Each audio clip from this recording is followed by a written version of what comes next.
නචාව කස්සප නතාව කස්සප සද්ධම්මස්ස අන්තරදානං හෝති යාවන සද්ධම්ම පතිරූපකං ලෝකේ උපපජ්ජති.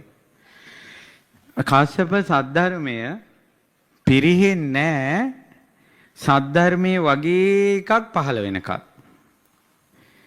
ධර්මයේ විතරක්ම තිබ්බොත් පිරිහෙන්නේ නැහැ. ධර්මයේ වගේ එකක් ආය කවුරු හරි කිව්වොත් තමයි ධර්මයේ කියන එක පිරිහෙන්නේ. ඒතර බුදුරජාණන් වහන්සේ දේශනා කළා සේයදාපි කස්සප නතාව ජාත රූපස්ස අන්තරදානං හෝති. බුදුරජාණන් වහන්සේ දේශනා කරනවා ජාත රූප මේ රන් රිදී වගේ එකක් ලෝකෙ බිහි වෙන තාක් රන් රිදී බබලනවා. හැබැයි රන් රිදී වාගේ ආපු ගමන් රන් රිදී වලට තැනක් නැතුව ඒක අයින් වෙලාම යනවා. ඉමිටේෂන් එන තාක් ගෝල්ඩන් වලට තැන තියෙනවා. නමුත් රන්තරන් කනකර වලට තැන නැති වෙනවා ඉමිටේෂන් ආපු ගමන්. දැන් හොයන්න බෑනේ චේන් කරාඹු වලලු ඉමිටේෂන්ද නැද්ද කියලා. කොළඹ පැත්තේ හොරෙක් චේන් එකක් කඩාගෙන ගිහිල්ලා එකෙක්ගේ ආය ආපිට ඇවිල්ලා මූණටම ගහලා දාලා ගිහිල්ලා මේක ඉමිටේෂන් කියලා. ඉතින් ඒ නිසා අද කාලේ හොරු වැඩි නිසා මම දැක්කා මේ රත්තරන් තමන්ගේ රත්තරන් ආභරණේ විදිහටම ඒ විදිහටම ඉමිටේෂන් හදනවා. ඒ ඉමිටේෂන් තමයි පාවිච්චි කරන්නේ රත්තරන් ටික තියාගෙන තියෙනවා හදිසියටවත් බැංකුවේ තියාගන්න. නමුත් ඉමිටේෂන් පාවිච්චි කරන්නේ. තුර රත්තරන් වලට බැබලෙන්න ඕන තැන, ප්‍රයෝජනෙට ගන්න ඕන තැන, මුදුන්පත් විය යුතු තැන රත්තරන් වලට තැන ලැබෙන්නේ නැහැ. මොකක් ලෝකේ තියෙන නිසාද? ඉමිටේෂන් තියෙන නිසා. ආන් ඔය වගේ තමයි මහා කස්සපයන්ට වදාලා කස්සප ධර්මයේ විදිහට තවත් කෙනෙක් වෙන එකක් කියනවා. ඒක ධර්මයේ වගේ කියනවා හැබැයි ධර්මයේ නෙවෙයි. ආන සද්ධර්ම පතිරූපක. ওই පතිරූපක කියන එකේ තව අර්ථයක් මම විස්තර කරලා දෙන්නම්. දැන් ඕන ගත්තොත් මම පැවිදි උපසම්පදා කියන්නකෝ. එතකොට මට මහානකම දුන්නා මගේ ගුරු ස්වාමීන් වහන්සේ. ගුරු ස්වාමීන් වහන්සේ ඒ මහාන වෙනකොට තමන්ගේ අතින්ම සිවුරුපටිය මෙහෙම කරේ ගැට ගහනවා.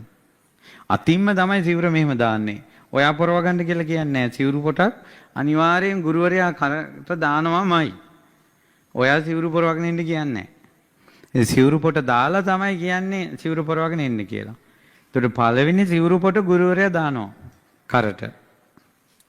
එතකොට මගේ ගුරුවරයාටත් ගුරුවරයා සිවුරු පොට දැම්මා. ඔහොම බලාගෙන යනකොට අපේ සිවුරු පොට ඉස්සල්ලාම දාම්පු කෙනා තමයි මිහිඳු මහරහතන් වහන්සේ. ඒතකොට මිහිඳු මහරහතන් වහන්සේට සිවුරු පොට දැම්මේ තව ගුරුවරු. ඒතකොට ඔහොම බලාගෙන යනකොට අපේ මහානකමට ගුරු පරම්පරාවක් අතින් ස්පර්ශ වෙලාද නැද්ද? එතකොට අද අපි මහාන වෙන තැනටත් මේ සිවුරේටත් මිහිඳු මහරහතන් වහන්සේගේ ස්පර්ශයක් තියෙනවා. ඔව්ද නැද්ද? අන්න එහෙම හාමුදුරුවෝ ටිකක් ඉන්නවා කියන්නකෝ.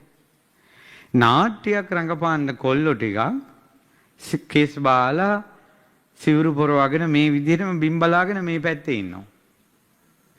මේ පැත්තේ ඉන්නවා පැවිදි උපසම්පදා ලැබුව අය.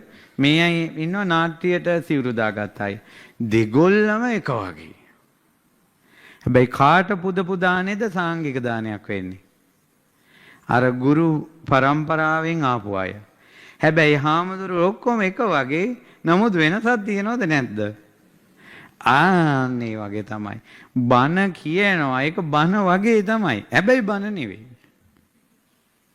අන්න ඒකට කියනවා සද්ධම්ම පතිරූපක. බණ වගේ දෙයක් බිහි වෙනවා ඒක බණ නෙවෙයි. බෝධීන් වහන්සේලාගේ තියෙන බෝධි පතිරූපක. අනුරාධ ජයසිරි මා දඹදිව බෝධීන් වහන්සේගේ දකුණු ශාඛාව අනුරාධපුරේ බෝධීන් වහන්සේ. ඒ බෝධීන් වහන්සේගේ බීජයෙන් හැදෙන ඵලේ ජයසිරි මා බෝධි අංකෝර. එයින් හැදෙන ඵලේ ජයසිරි මා බෝධීන් වහන්සේගේ අංකෝර. එහෙම නැතුව කැලේක බෝධියක් තියෙනවා. ඒක අපි වට කරගෙන වඳිනවා. නමුත් සැබෑ බෝධි පූජාව තියෙන්නේ එතන නෙවෙයි. අර බෝධි පරම්පරාවෙම එන්න ඕන. ඒතර බෝධියටත් තියෙනවා පතිරූපක කියලා එකක්. හැබැයි දෙකේම බෝකොල එක වගේ. දෙකේම එක විදිහට බෝග හැදෙන්නේ. නමුත් වෙනසක් තියෙනවද නැද්ද? අන්න ඔකට තමයි ප්‍රතිරූපක කියලා කියන්නේ.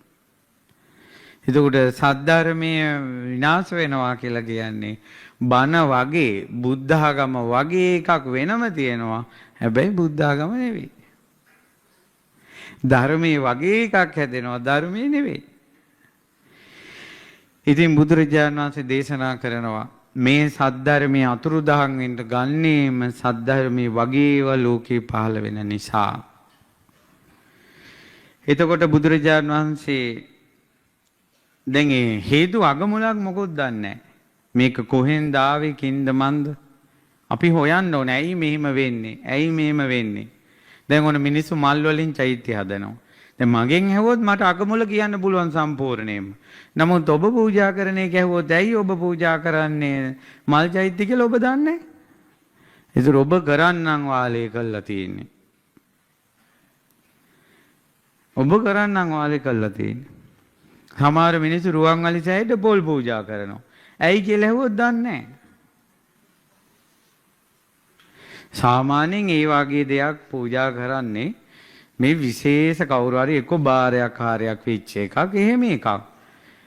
අපි චෛත්‍යයකට පූජා කරන්න ඕනන්නේ මල්, සුවඳ, කිරි ආහාර, පළතුරු ඒ වගේ දේවල්.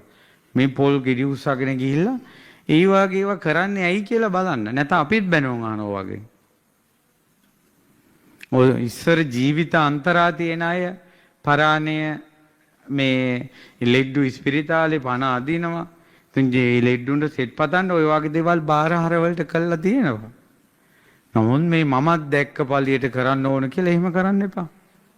බාටවලට ස්වික්වින්ස් අල්ලලා පූජා කරනවා. ඔය පූජා වගේ දේවල්. හැබැයි පූජාවල් නෙවෙයි ඕවා. පොතක පතකවත් නෑ ඕවා. බාටවලට ස්වික්වින්ස් අල්ලලා පූජා කරන්න එපා.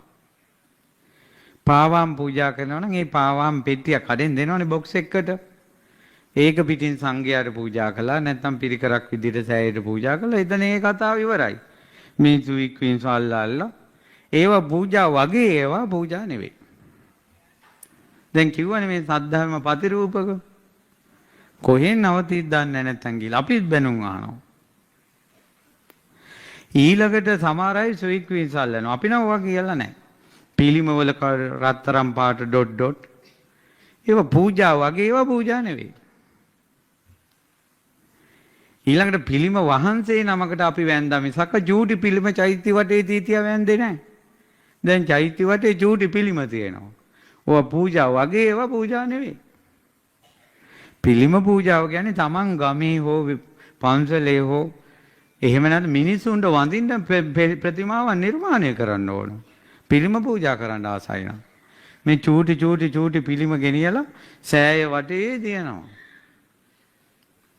ඍජු පොන් වලින් එක එක ඩෙකොරේෂන් දදා තියෙනවා. ඉතින් ඒ නිසා අර ඒවට එහා අඩුම ධර්මේ දැන් ඔය වටේ රවුම් ගහන එක නතර කරලා ඒ ස්වික්වින්ස් වැඩ නතර කළා පන්සිල් පද පහවත් රැක ගන්නකෝ. ඔය ස්වික්වින්ස් අල්ලන වෙලාවේ පච කියන එක නතර කර ගන්නකෝ.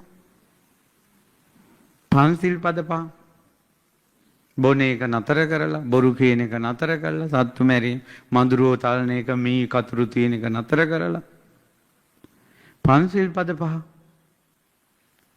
ඉතින් ඔය වගේ එක එක දේවල් තියෙනවා. අනුන් කරනවා බලා ඉඳලා නම් කරන්න එපා. ඉතින් ඒ නිසා දැන් අර කිව්වා වගේ මට මේ දැනගන්න ලැබුණා හාමුදුරනම බණකට කියලා අටපිරිකර. එතන අටපිරිකරේ උප්පත්ති කතාව. එහෙම එකක් මමත් දන්නේ. දැන් මමත් අවුරුදු මේ 20කට අපි පැවිදි ජීවිතේ අටපිරිකරයක සිවුරක් ඇඳලම නැහැ. ඒවන් මිනිස්සු පූජා කරන්නේ අටපිරිකර. අටපිරිකරේ පාත්‍රයක් අරන්ම නැහැ. දානි වල දාන්න. ඔය මිනිස්සු පූජා කරන අටපිරිකරයක සිවුරක් මේ ස්වාමීන් වහන්සේලාත් ඇඳලා නැහැ. පුදුම ආසාවක් තියෙන අටපිරිකර පූජා කරන්න. නමුත් ඒක ඒක අපි කියමුකෝ ටිකක් තීතයක් තියෙන පොඩි කාලේ ඉඳලම දැක්ක එකක් කියලා නේ. ඒකට මම මොකුත් කියන්නේ අටපිරිකර පූජා කරගන්න. අටපිරිකරේ එක තියෙන්නේ හරියට දිග පල්ලට හදනවා නම් හාන්දුරු නමකට පාවිච්චි කරන්න ඕන සියලුම මේ සිවුරු කට්ටලේ තමයි ඔගේ තියෙන්නේ. අඳනේ, තනිපට සිවුර, දෙපට සිවුර, පෙරහංකඩේ, ඉදි කට්ට, නූල් බෝලේ, කඩ කැත්ත, ඉනපටිය ওই ටික තමයි යටි තියෙන පාත්‍රය. ඒ කියන්නේ ස්වාමීන් වහන්සේ නමකට ඕන ටික. ඒක ඒ ස්වාමීන් වහන්සේට අදාළ දිග පල්ල තියෙනවා. ඒ විදිහට මහලා පූජා කරනවා නම් පාත්‍රය උනත් පාවිච්චි කරන්නේ ඒ අටපිරිකරේ හරි. මෙහිම අටපිරිකරයක් පූජා කරපු නැති කෙනෙක් පූජා කරන්න. ඒ කියන්නේ පූජා කිරීමේ විපාක තියෙනවම තමයි.